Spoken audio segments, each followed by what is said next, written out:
Thank you, Noala, for this nice introduction. Thank you for Magdalena for inviting me back to ERA. It's always a great pleasure to speak here with so many well-qualified participants from all across Europe. It's also a great pleasure and privilege for me to be on a panel with the Advocate General Sharpston, with whom I have admired for a very long time. As to myself, as Noala has said, I am a registry lawyer at the European Court of Human Rights. Nonetheless, I want to make it clear that I speak here in my personal capacity and that the views I express are not necessarily those of the court and may not be perceived as those of the court. I have, as to the structure of my presentation, been asked to speak about the contribution of our court to the shaping of the common European asylum system. I have in that regard focused on cases delivered or adjudicated over the last year and a half, and I have selected cases that have a particular importance or jurisprudential interest, in my view, for the common European asylum system. As to the structure of what I'm going to say, I broke it down in 5 parts. I will first speak about relevant grand chamber cases, then about chamber cases concerning detention, other cases, especially removal cases, that have an overlap to the case law of the Luxembourg court. Then I will speak a bit about removal of terrorism suspects, as this is a very topical issue, and lastly about reception conditions and access to the asylum procedure. Now, relevant grand chamber cases, as you may know, or I'm sure you do know, we currently have, as of today, 3 cases pending before the grand chamber that have a clear connection or stem from the area of asylum and migration. One is the case of ND and NT versus Spain that was heard by the Grand Chamber a few weeks ago in September. The case primarily concerns the question of collective expulsion, Article 4, Protocol 4 to the Convention. I will not in any way comment on the legal substance, which is under review by the Grand Chamber, but I will briefly give you some key facts. The applicants in this case are 2 persons from Mali and Côte d'Ivoire. They had been in Morocco, having left their respective home countries, and tried to enter via the border fences in Melilla, the Spanish territory. After they had climbed the 3 fences, they were, as soon as they reached the ground, they were taken into custody by Spanish police without an opportunity to explain their individual circumstances or to be identified or to make any substantiated argument as to a risk of ill treatment. If returned to Morocco, they did also not have access to a lawyer, but they were just put right back into Moroccan territory. The Chamber had found a violation unanimously of Article 4, Protocol 4, and the case was then referred to the Grand Chamber following a request by the Spanish government. The other 2 cases that are before the Grand Chamber are, one, the case of Elias and Ahmed and versus Hungary, and the other one is Sede and others versus Russia. Elias and Ahmed versus Hungary and Sede and others were heard by the Grand Chamber on the same date in April 2018. They were also referred to the Grand Chamber together, as the Chamber judgments had been delivered at roughly the same date. Both governments had made referral requests, and some of the issues touched on are similar or at least connected. I think from an asylum point of view, the case of Elias and Ahmed is the more intriguing one, as it raises a number of issues. Briefly, again, to the facts. In 2015, when there was a big movement in the arrival of asylum seekers in Europe, or in Western Europe. The applicants to Bangladeshi asylum seekers had come, or tried to come, from Serbia to Hungary, and they were confined to the border zone between Hungary and Serbia for a period of 23 days. They lodged an asylum application which was rejected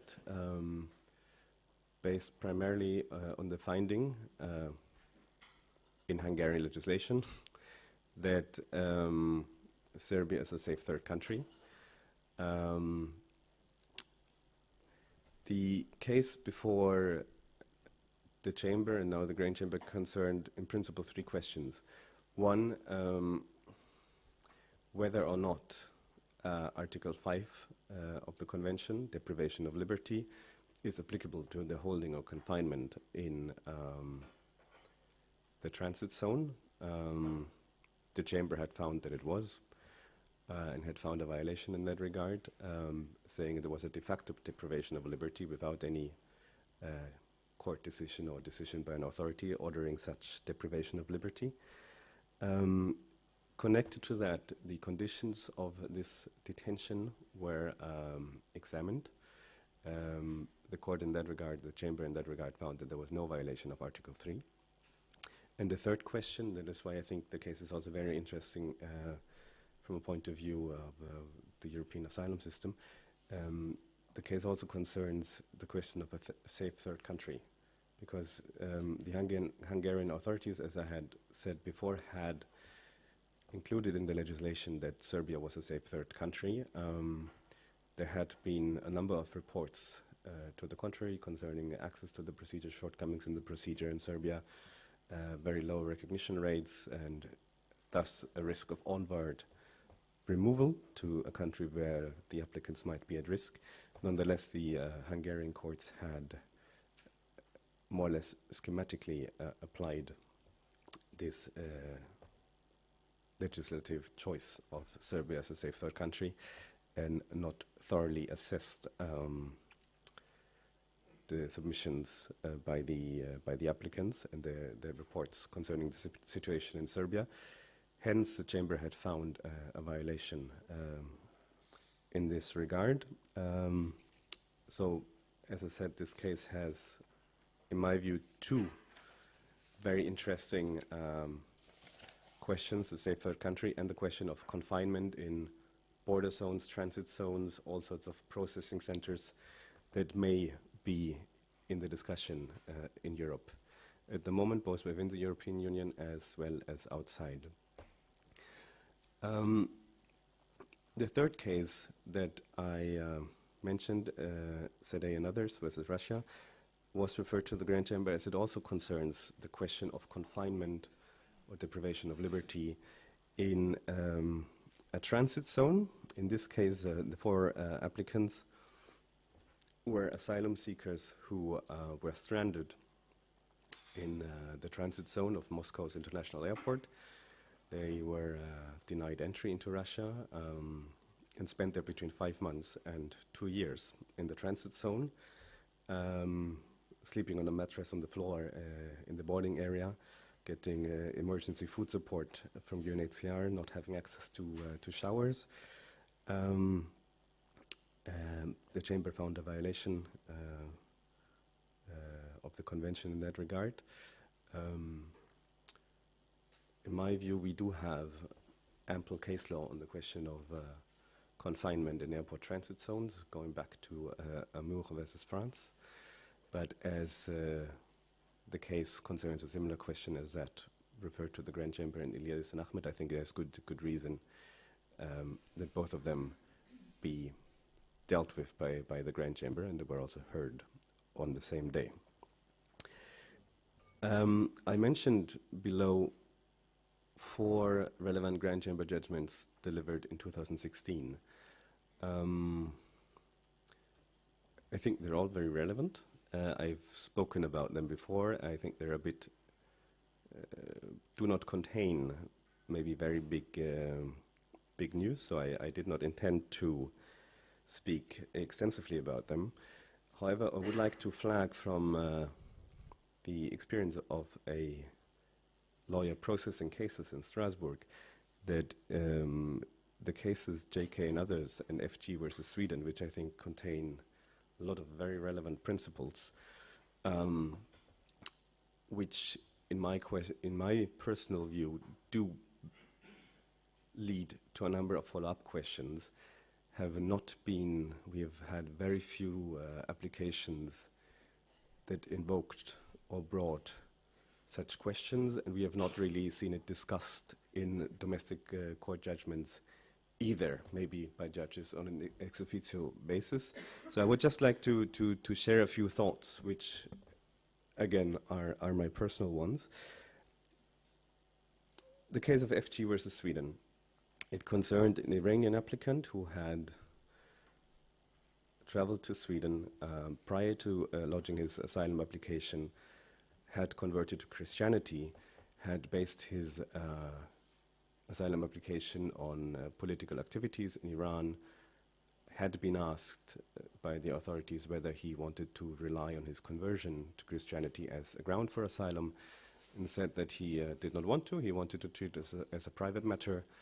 When the asylum application relating to political activities was dismissed and he was due to leave the country, he then filed a second asylum application invoking his conversion, saying this has not been examined and it puts me at risk.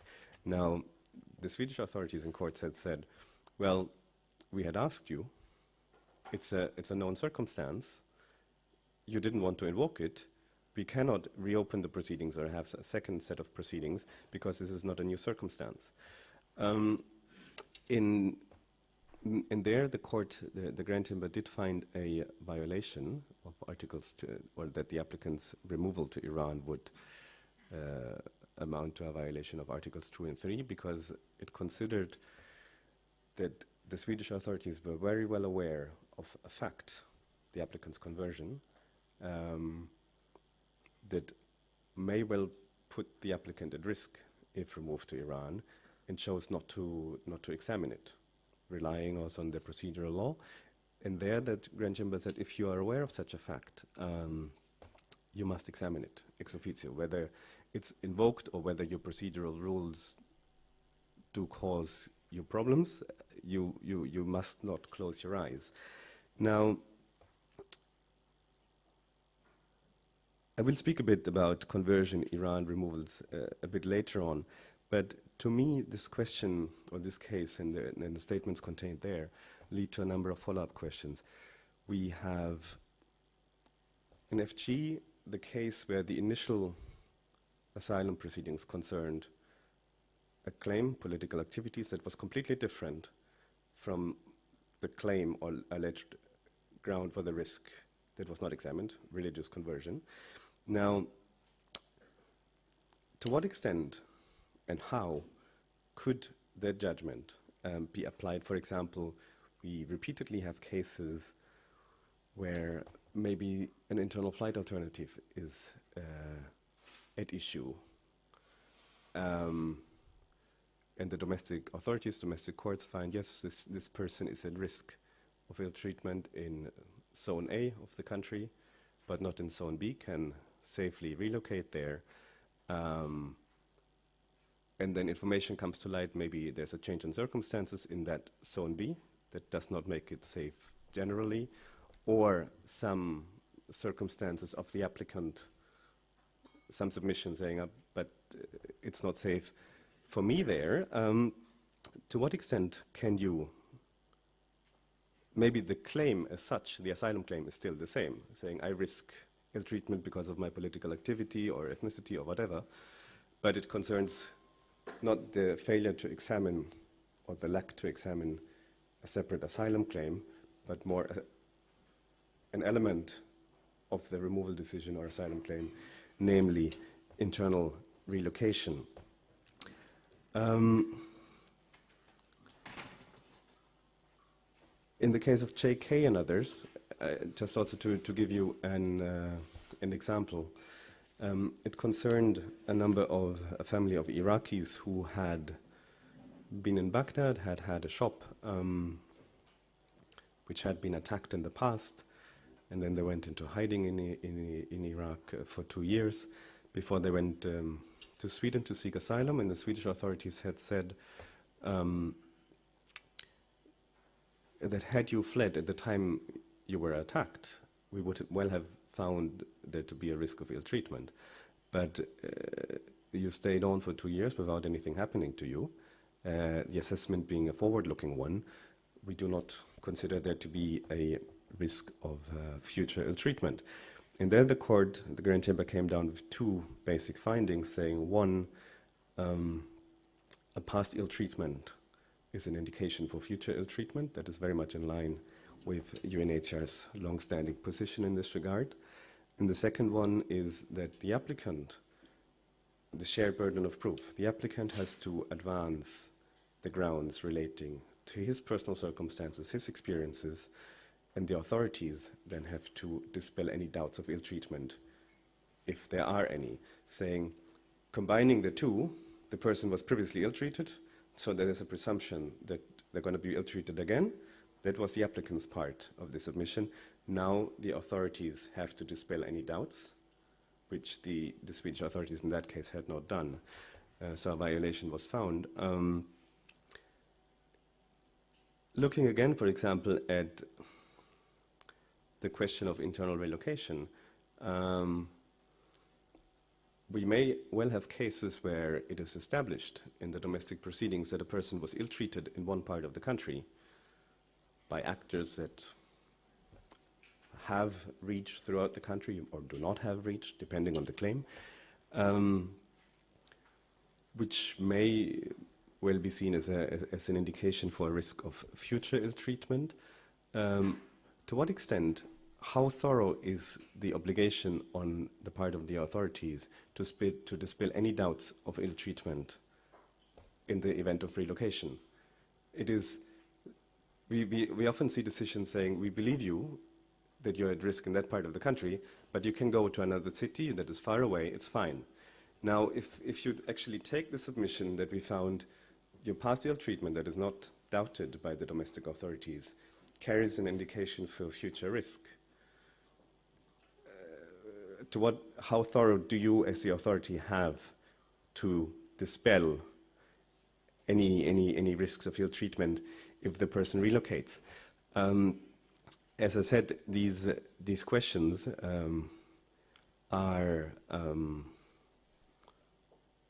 questions that arise from me personally, possibly also a few colleagues, and we see these cases coming from time to time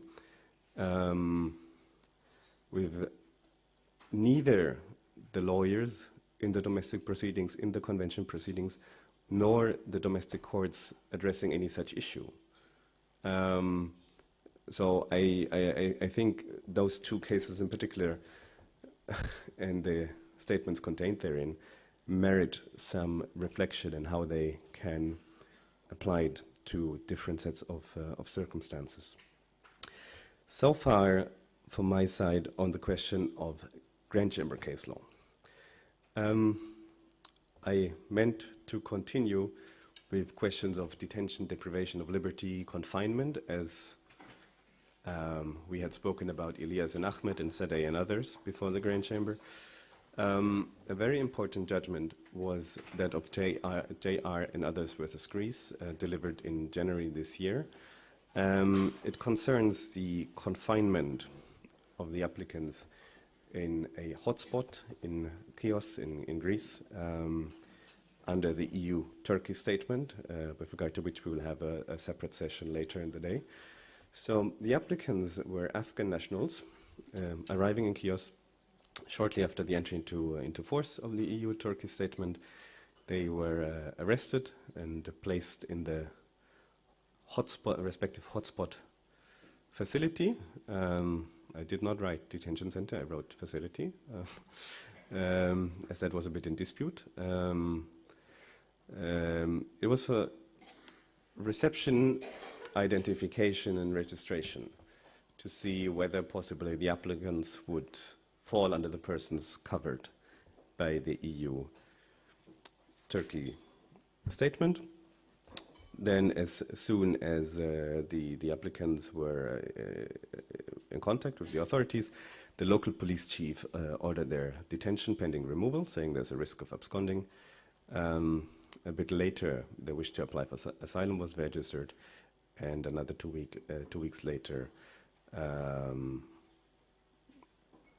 the order was changed to a restriction of freedom of movement, and in the meantime, the facility changed into a semi-open facility, allowing the applicants to go out from the center during the day. So in total, they had been in that center before it became semi-open for about 1 month. And the questions before the court were, so what to do with this confinement to the center? And the chamber found that with regard to the first period, when the center was closed, it was a deprivation of liberty, and Article 5 was applicable. With regard to the second period, when the center was semi-open and the persons could go out during the day, it was no longer a deprivation of liberty. Then we speak about restrictions to freedom of movement. Now, with regard to the first period that I think is of particular interest, the court applied the regular SADI test under Article 5.1f of the Convention concerning immigration detention, saying that the applicants were adults with no particular vulnerabilities. As such, the test under our case law is one of arbitrariness under the SADI criteria, not one of proportionality. And with regard to the authority, with regard to the respective criteria, the court had said that the authorities had acted in good faith. The detention was closely connected to a purpose, preventing irregular entry and ensuring removal. And the duration of the detention, again, only 1 period, was not excessive. The fourth criterion in the SADI test is adequate conditions of detention, and a separate complaint had also been lodged in that regard. Therefore, I didn't put it on the slide under Article 5.1f, but a bit more elaborate under Article 3. And there the court primarily had regard to CPT reports concerning the material time, and found also having regard to the duration again and to the situation of a massive influx. It's wording that you also found in the Grand Chamber's judgment in Claifia, that the Article 3 threshold, the severity, was not met, and it found therefore a corresponding finding, neither a violation of Article 5 nor of Article 3. There was a procedural violation nonetheless. We have I would like to briefly discuss 2 more immigration detention cases, or case of detention of asylum seekers, as this is always a very topical issue. I would like to flag to you the case of SF and others versus Bulgaria, December 2017, because it contains a very comprehensive review of our case law on the detention of children, accompanied children in that regard. It does, in my view, not contain a major change or any of that kind of our case law, but just in case you wonder about our case law on detention of children, especially accompanied children, I think you have it all summarized and analyzed there, so I think you can very easily use it as a tool of reference. The applicants were in fact 5, even though I've listed only 3 here, because the other 2 were 2 adults, the parents, who had lodged the application on behalf of their children, but the complaint under the convention was only with regard to the detention of the children. So the children were aged 16, 11, and 1.5, and they were detained at the border between Bulgaria and Serbia saying that their entry was not regular. The duration of the detention was very short. It was, in any event, it was in dispute, but in any event, less than 2 days. However, the conditions were extremely poor. There was no access to toilet facilities, meaning that they had to urinate on the floor of the cell where they were kept. There was no food and drink provided, and it took almost a day to give access to the toddler's baby bottle and milk. Therefore, the court found that the threshold of Article 3 was met, that there was an inhuman and degrading treatment. It had regard, I had already mentioned CJEU and JR and others, to the question whether Bulgaria at the material time was confronted with a mass influx situation creating extreme difficulty to provide at least minimum conditions, and found that that was not the case. So Bulgaria could not invoke that. Personally, to the extent, if I may, with regard to the question of taking a mass influx situation into account, and the extreme difficulty to provide adequate conditions, I know that it was in the Grand Chamber's assessment in CJEU. I would, in my personal view, nonetheless have certain reservations as to making this part of an assessment of an absolute right from which no derogation is possible. Now, why is SF and others relevant? Partly, I think, as I said, because it gives you a very good summary of our case law, but partly also because it contrasts the situation we had in the French cases 2 years ago, AB and others and the like. In AB and others, the finding was that basically the conditions of detention in the center was quite all right. Nonetheless, holding the family with children there for 8 days, 10 days, was not necessary, or it was too long and had a significant impact on their rights under the convention, and violations were found. Now here you have a situation where the time of detention is very short, but then the conditions of that detention render it into a violation. In sum, we have so far, in every case we've adjudicated on the merits involving the immigration detention of children, we have always found at least one violation of the convention. We have at the same time refrained from making a general statement that immigration detention of children is under all circumstances not compatible with the convention. And I think if you read our case law very carefully, I do believe that there can be circumstances where such detention can be compatible. But if you look at the different factors we take into account, first, when it concerns immigration detention of children, you always have to make a proportionality assessment or a necessity assessment looking for alternatives, which you don't have to do with adults with no particular vulnerabilities. So, meaning that you not only have to make it in your head, but for us to review it, you also have to write it in your decisions.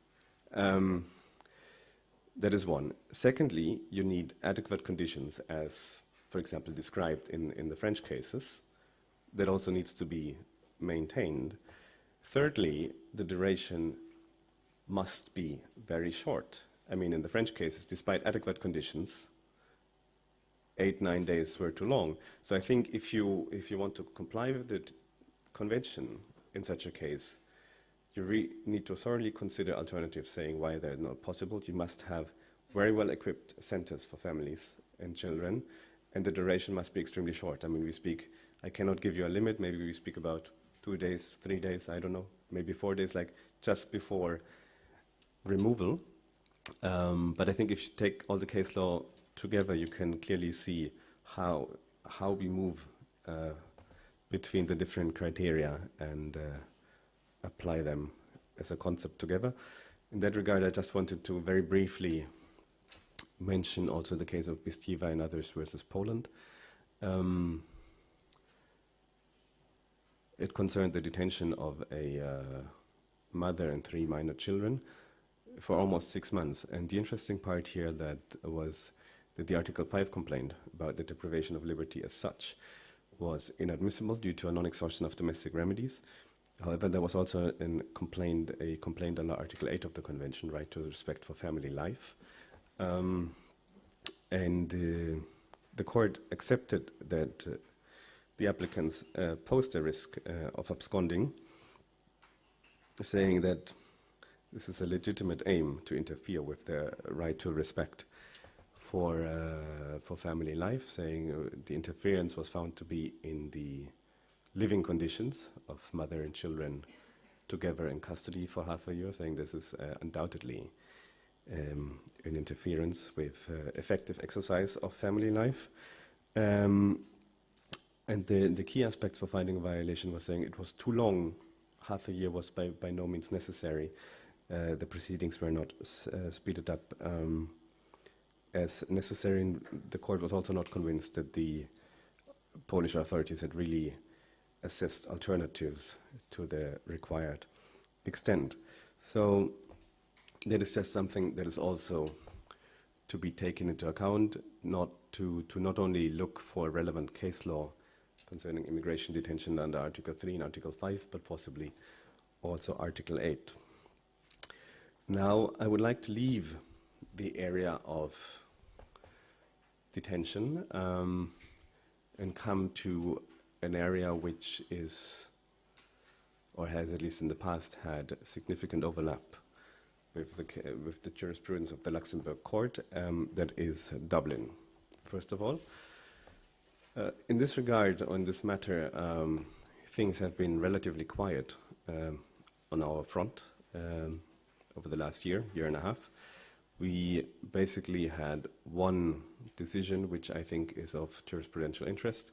That is H and others versus Switzerland, concerned a Dublin transfer to Italy of a family with 2 minor children and medical needs, those being the mother was HIV positive and was initially, when she arrived, not in a very stable condition.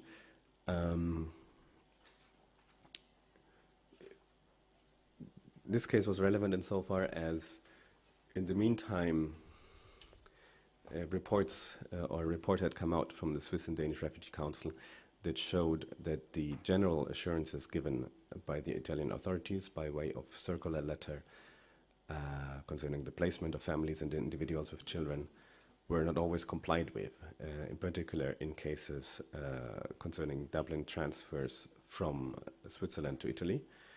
And there the court found that this was certainly a very relevant question that casted a certain doubt on the reliability of these assurances, but the documented cases or the number of cases was not sufficient to rule out the reliability of those assurances per se in each and every case.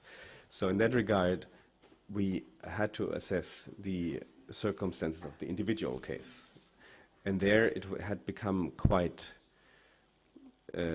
clear that after the case had been lodged with us and interim measures had been granted, that there had been a rather frequent exchange between the Italian authorities and Swiss authorities.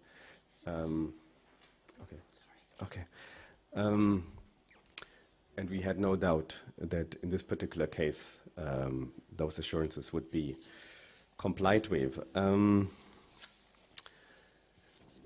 Hence, the application was dismissed as manifestly ill-founded. I now have, unfortunately, little time to go. I wanted to briefly mention two aspects concerning asylum proceedings and overlap or alignment with the Luxembourg court case law. I recall, I think 3 years ago, I was here and I spoke about the compatibility of our case law with that of the Luxembourg court in, on the one hand, Y and Z, and the other case, X, Y, and Z. And I've said already then that, in my view, our position is not different from that taken in the decisions by the Luxembourg court, and I think we have now explicitly aligned ourselves once we had the respective cases. A versus Switzerland concerned an Iranian convert who had converted to Christianity. There, the domestic authorities had said that, okay, you go to a Christian circle in Switzerland from time to time, but it's not very visible. You're not a leading figure. You're not in any way perceived to be a threat to the Iranian government or authorities. Therefore, you don't risk any ill treatment. That case, that assessment we accepted. We found no indications that it was in any way flawed. The person had been heard several times. We had all the submissions. There were nothing to the contrary. And that distinguished, we made explicit reference to Y and Z of the Luxembourg court, where the case was different, where the applicants had said, and the domestic courts had established, that the public practice of the faith was very essential for the religious identity of the persons concerned. Therefore, they could not be asked to conceal it or to be discreet. Now, our applicant had by no means claimed that he had a very visible public practice of his faith and mind, and that was essential to his religious identity. And I think if you read the assessment, you see very clearly that we take the same substantial approach as the CJEU has. We did the same a bit with regard to sexual orientation. We had an applicant from Sierra Leone who claimed to be homosexual, to have been previously ill-treated and to be at risk of further ill-treatment. The domestic authorities again assessed that quite thoroughly and found that his account was superficial, no details, that there were a number of inconsistencies, and they concluded that basically they did not believe that he had been previously ill-treated, and also questioned whether he was in fact homosexual. Again, we did not find there to be any reason to depart from that assessment of the domestic authorities, but we explicitly clarified in paragraph 24 of the decision that the sexual orientation is a fundamental aspect of a person's identity, and that individuals cannot be requested to conceal their sexual orientation to avoid ill treatment. Again, explicitly aligning ourselves with the Luxembourg court. Now, I think I may have to stop very soon. If you allow me one more minute. Which one? Okay. I would like to draw your attention to, in particular, to two more topics, two additional topics. One, the removal of terrorism suspects, because that is an issue that is now often before the court, very much in public debate. I would in particular recommend you to read the judgment in the case of X versus Sweden, where the relevant courts did not have access to all the information because some of it was withheld by the security services. So we said in that case we cannot rely on your assessment when it was not based on all the information. So we did find that there was, first of all, a presumption that the person was in fact at risk based on the circumstances of the case, that was not sufficiently rebutted by the authorities. Connected to removal of terrorism suspects, we had two cases against France, where we were confronted with the practice of the French authorities to actually concerned two persons who had already been convicted of offenses related to terrorism. So the expulsion order was served the same morning the person was to be departed and the person was to be removed in the afternoon. And in both cases we had indicated interim measures saying this case is not per se or prima facie ill-founded, concerning the circumstances of the applicant and the cases of removal, Algeria and Morocco. But that was too late and the persons were already on the plane that was to leave a few minutes later. So in both cases we found violations of Article 34 of the Convention, just an application of our existing case law. With regard to the substantial assessment of Article 3, we found a violation in the case of Algeria, but not in that of Morocco. The last aspect I had intended to mention, again, a certain overlap to the law of the European Union, reception conditions and access to the asylum procedure. And there I would like to flag that there's a typo in my slide here where it says in the third sentence, they did have the status of asylum seekers. No, to the contrary, they did not have. I would like to correct that, because they were going to the prefecture saying we want to apply for asylum, and the prefecture gave them an appointment 3 months later. And in this period, they didn't have any status, did not have access to a reception center, and were indeed hosted by a private association. The children did have access to nursing school, medical care, and so on.